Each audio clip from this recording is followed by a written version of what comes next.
blaya phi baro ki baju sngo tanat ban sngap bat ban pe ya ki video ha ka nega channel na kapor shakapor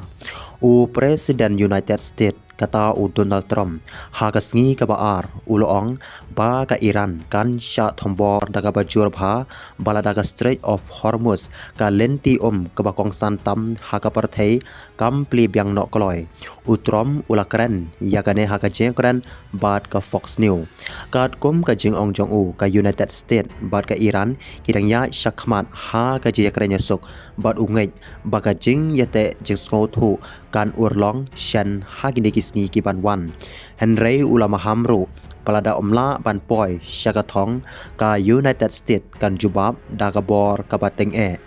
ka Strait of Hormuz kalong ka lenti ka bakong san bha namar babun ba ki leng kiet phnyang bat gas na Middle East ki ha ban yai leng ba ka ne ka jaka komta lada ka lenti ka sha khang ne ka jing yai ka sha pan thut ka dor jong ka phnyang haka parthei kala ban kiustat bat kan kta ru ya ka yo ka kot jong bun ba kiri ha du menta ka Strait of Hormuz kam pat pli pura ka jingya kiling kadang sha pan thut bat bun ba ki company kidang kiar ban panon kam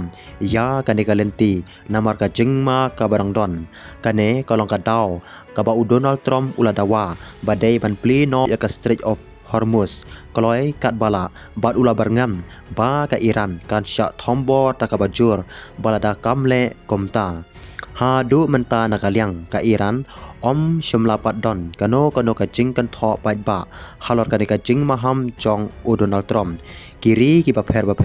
bat ki nong pe parman kidang bot din jan ya ka jinglong jingman namar lada ka Strait of Hormuz kam pli byang no ka jing yo ka kot jong ka parthei bat ka dor phnyang kien la ban shak ta jor komta ka jing yakran hapning ka United States bat ka Iran ha gini kisni ban wan kan long ka bakong san bha namar karai ka bami kan la ban penkut ya ka jing yakan at la ne kan penjur shu